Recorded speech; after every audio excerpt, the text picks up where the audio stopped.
محترمو یو کیسه درته کوم او دا تفسیر البغوی دی را نقل کړی د دې آیات کریمه د لاندې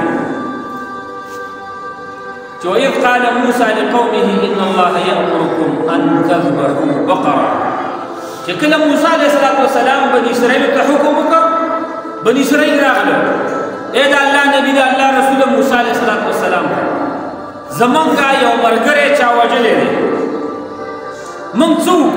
موسی علیه السلام ورته ډایرک فرمایي وحی ورته وشو موسی علیه السلام ته چې الله فرمایي ان تذبحوا بقره تاسو یو غوا ذبح کړئ دا غوا په دنیا جبا د بدن یو حصہ د دې مقتول پورې څوک چې مړ شوی دی مړي پورې ولګوئ هغه به راژوندی شي هغه به تاسو ته خپل قاتل وښیي هغوی ورته وایي موږ سره تر ګپ لګې ټوکې کوي موسی علیه السلام ورته فرمایي اعوذ بالله ان اكون من الجاهلین زه پیغمبر یم داسې خبرې زه نه کوم زه خو پیغمبر یم رسول یم دا خبرې نه کوم اوس دې ته سوچ شه چې دغه غوا چېرته میلاویږي دا غوا چېرته و دا په څو روپیو واخیستل شه زما نه واوره او دا قیمت دا پیسې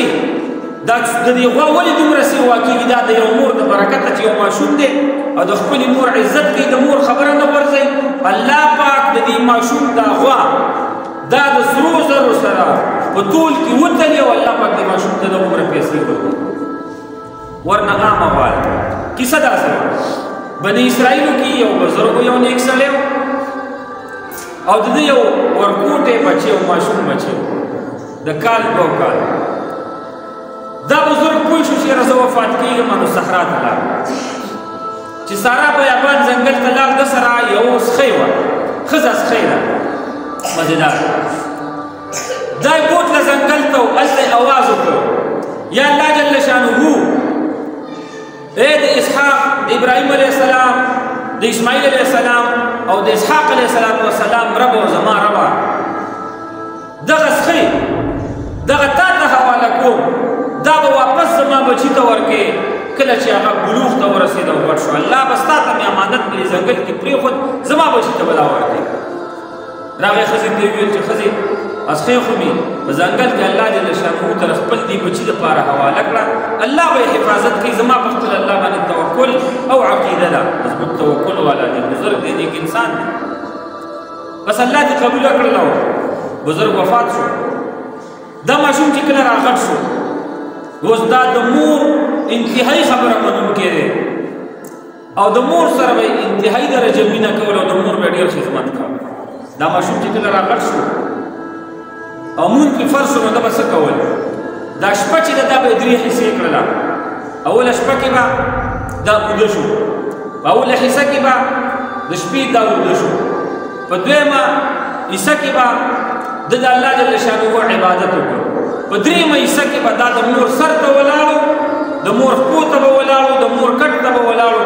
چې د مور به اوبه په کار شولې روټۍ به یې په کار شوله د مور به یې د اودس دپاره لوټه په کار شوه بل څه خدمت به دا درېیمه حصه شپه یې مور ته وقف کړې وه دا یو شپه کې ګوره خپل خوب د وطن هم حق شته په بله شپه کې د الله جل شانه عبادت د الله جل شانه ډېر حقوق دي او دغه رنګې د مور حق په درېیمه شپه کې به د مور حق پوره کوه د مور کټ ته به ولاړ او د ورځې به یې څه کول د ورځې به دې بختور او نیک ماشوم څه کول یاد ساتئ د پلار نیک نو الله جل شانه نام نیک دا یاد ساتئ د نیکۍ اثر ستا بچو ته به الله رسوي چې مور نیکه وه بچي لوریانې دا به نیکي لورګانې دا به یې نیکي که پلار نیک و صالح و منځونه یې کول الله جل شانه به د بچي هم دغه رنګې برابروي منځونه به کوي که پلار صدقې ورکولې بچی چې غټ شو دی کې به هم دا صدقو دا خوی نه راځي که پلار بخیل و بچی به هم بخیل که مور بخیله وه بچی به هم بخیل که مور صدقو والا وه د غریبانو خدمت یې کاو لور او بچي به هم دغه رنګې ښي دا هم چې دی د چا زوی دی نو دا ورځې به یې داسې طریقه کوله سار به پاڅېده او ځان سره به یې رسۍ او تبرګې دا شیزونه واغېستل ځنګل ته به لاړ او لرګي به یې راوړل د خرڅ دپاره دلې به یې راوړلې ګېډۍ به یې د لرګو راوړلې د ونو دا به یې په بازار کې خرڅولې دغه روپۍ به د 3 حصې کړلې دې ماشوم یو حصه دا به یې خپله خوړله یو حصه به ټوله مور ته ورکړه په دریو حصو کې، او یو حصه به د الله جل شانه په نوم باندې مسکینانو ته ورکړه. څومره عزتمند دی لیمار چې ځي ځنګل ته په دې پستو لاسونو باندې یتیم دی، پلار یې نشته، پلار یې وفات شوی دی. دا ځي وګوره ورته، دا دغه لرګي راوړي او په دې کې یو خوراک یو حصه خپله کوي په دې مزدورۍ کې، دویمه حصه دا مسکینانو ته ورکوي، دریمه حصه دا خپل مور ته ورکوي. دومره عزتمند ماشوم دی. نو مور ورته وخت کې وایي زما بچیا وایي ته چې په شا باندې دا لرګي راوړی که نه، او ته اوس غټ شولې او دا لرګي راوړي او په دې خو زمونږ ګزاره هم پوره نه کېږي، تا ته ډېر تکلیف دی بچیا. ستا پلار په پلانکي ځنګل کې په پلانکي صحرا کې الله جل شانه ته یو څښی دا امانت ورکړی، الله ته سپارلی ده، ورشه او هغه راوغواړه، هغه به تا ته راشي. مورې په ځنګل کې به څښی، دې څښی به چې څوک ولیدل نور ځناور منډې به ترې والې تښتېده به. مورې ځنګل ته چې لاړ شم څښی ما ته چېرته راځي، زه به څه کوم؟ په دشتو بیابانونو کې به پسې څه منډې او ټوپونه وهم. مورې ورته وایي اسانه طریقه درته ښیم بچیا، ته به داسې وکړې، ته به اواز وکړې، ای څښی اواز به وکړې، زه تا را دعوت کومه، زه را دعوت کومه په مبارک نوم د هغه الله چې هغه الله د ابراهیم علیه السلام الله دی، د اسماعیل علیه السلام الله دی، او د اسحاق علیه السلام الله دی. ان تأتی الیه چې مهرباني وکړه د دغه خلکو په برکت او د الله د نوم په برکت ما ته راشه. شابه دا غر ته لاړو، ځنګل بیابان ته لاړو، اواز یې وکړو. چې اواز یې وکړو په همدغه طریقه باندې چې د ابراهیم علیه السلام او د اسماعیل علیه السلام او اسحاق علیه السلام د رب په خاطر زه تا ته اواز در کوم څښی چې هر څه کې ځان را ورسوه. الله د هغې څښی غوږونو ته اواز ورساو، څښی را منډې وایي. اوس څښی چې دا ګوري ناشنا څښی ده که نه،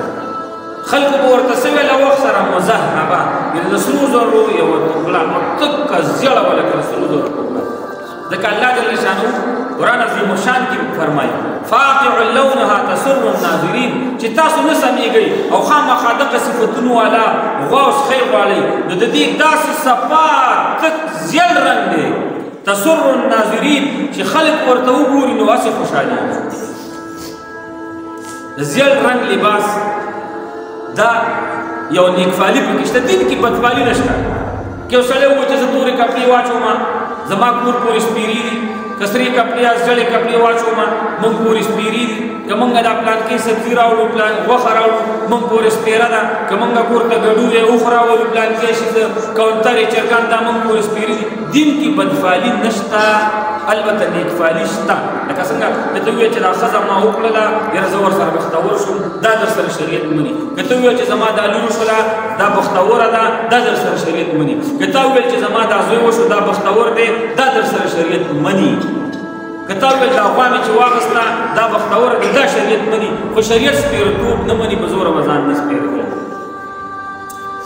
نو صیبه دا څښی ورته راغلله او د ژړ رنګ والا څښی ده، بدلی دغسې دي جلب نه کلکه دي سپېږمو کې وشو. نو دا څښی ورته څه وایي ګویا شه ورته د الله په اذن باندې وایي ته داسې چل وکړه چې زما باندې سور شه، څه به دې جلب نه دي ولي کور ته به لاړ شي، زه مضبوطه یم ستا طاقت لرم تا به کور ته ویسم. او ورته څه وایي نه ما ته مور ویلي چې څښی د سپېږمو نه ونیسه د مزي نه ونیسه سورېږي به پرې نه. او ورته وایي ګوره سور شه په ما باندې د مور خبرې دې پرېږده او ځان ته تکلیف مه ورکوه، زه درته ویم دا څښی ورته وایي. هلک ورته وایي نه نه نه نه زه د مور خبره منم ستا نه منم. نو څښی ورته وایي بیا واوره نیکه ماشومه وایي قسم دی که شرطه ته زما په شا سور شوی وې او د مور خبره دې پرېښې وې تر قیامته پورې به زه لاندې کړې، تر قیامته پورې به ته زما مالک شوی دی. نو راځه در سره ځم چې چېرته مې بوځي. څښی ورسره روانه شوله او کلي و علاقې کې یو اوازه ده چې پلانکې لکه داسې څښی داسې خوا راوستله چې د سرو زرو ټوکړه ده ټوکړه د سپو ورته یې پوتله. مور ورته وایي بچیا داسې چل وکړه چې دا څښی مونږ څه کوو چې ساتلي زموږ غریبي ده دا بوځه بازار ته خرڅه کړه. ګوره د مور خبره نه ماشوم څښی سبا باندې مارکیټ ته میلې ته بازار ته ویستله. خو ورته وایي بچیا 3 دیناره 3 اشرفۍ د سرو زرو روپۍ دا قیمت به وې خلکو ته، نه به یې په زیاتو ورکې نه به یې په کمو باندې ورکې، خو چې چا درنه اخیستله خبره برابره شوه. ورته به وویل چې مور سره به مشوره کوم مور سره به مشوره کوم چې دا درکم او که نه زما مشورې نه غیر به نه ورکې 3 اشرفۍ د دې قیمت شو ماشوم لاړ بازار ته یې بوتله یو ښایسته سړی ورته راغی بچیا دا سخۍ په څو ده دا په 3 دیناره 3 اشرفۍ باندې ده ښه وایي داسې وکړه چې راکړه ما ته وایي در کومئ خو زه به د مور نه پکې تپوس کوم ای بچیا د مور نه دې تپوس مه کوه 6 اشرفۍ رانه واخله ډبل قیمت واخله خو د مور نه تپوس مه کوه نه نه نه ماما جانه د مور نه تپوس کومه که ته په 10,000 مخلینۍ در کوم د مور نه به تپوس کوم په دغه 3 اشرفۍ باندې به در کوم لاړم مور ته مورې یو څوک دی دی په 6 اشرفۍ غوښتله خو ما ورته ویل نه زما د مور مشوره به پکې د هغې تپوس به پکې وایي هغه درته څه ویل هغه ویل چې 6 واخله خو د مور نه تپوس مه کوه وایي نه بچیا زما خبره منه ورځي وایي څه وکړم زه سبا بیا لاړ شه بازار ته او 6 دیناره قیمت یې 6 اشرفۍ بیا ماشوم را روان دی سخۍ راوستله دی ورته یو ښایسته سړی راغی تجار ورته راغی ورته وایي بچیا سخۍ په څو ده دا ماما په 6 اشرفۍ ده په 6 دیناره باندې سترو زور وایي داسې وکړه چې ما ته یې راکړه وایي در کومه یې خو زما د مور رضا به پکې شرط دی زه به د مور نه تپوس کوم چې په دې 6 دغه سړي ته ورکم که ورنه کړم بس صرف تپوس کوم دی وایي د مور نه دې ساده سړي تپوس مه کوه زما نه 12 اشرفۍ واخله 12 دیناره رانه واخله خو د مور نه دې تپوس مه کوه نه نه نه زما د مور رضا به پکې شرط دی ورته وایي زه بچیا لاړ شه کور ته لاړ شه ته یې نه خرڅوي کور ته راغی مور ورته وایي څه حالت دی بچیا وایي دغه رنګې یو سړی راغی ډېر ښایسته سړی و ما ته ویل چې په 12 دیناره یې راکړه 6 نه تېرېږه ډبل قیمت واخله خو د مور نه دې صرف تپوس مه کوه وایي بچیا داسې پته لګي چې دا فرشته ده دا د الله د خوا نه فرشته تا ته راځي بچیا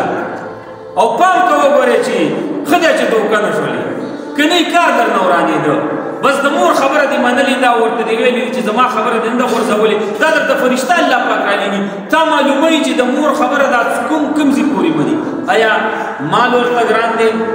اشرفۍ سره زر ورته ګران دي او که د مور خبره ورته عزتمنده ده بچیا مهرباني چې تا زما خبره واخېسته او مال دې لږه کړ انشاءالله الله به په تا باندې رحم کوي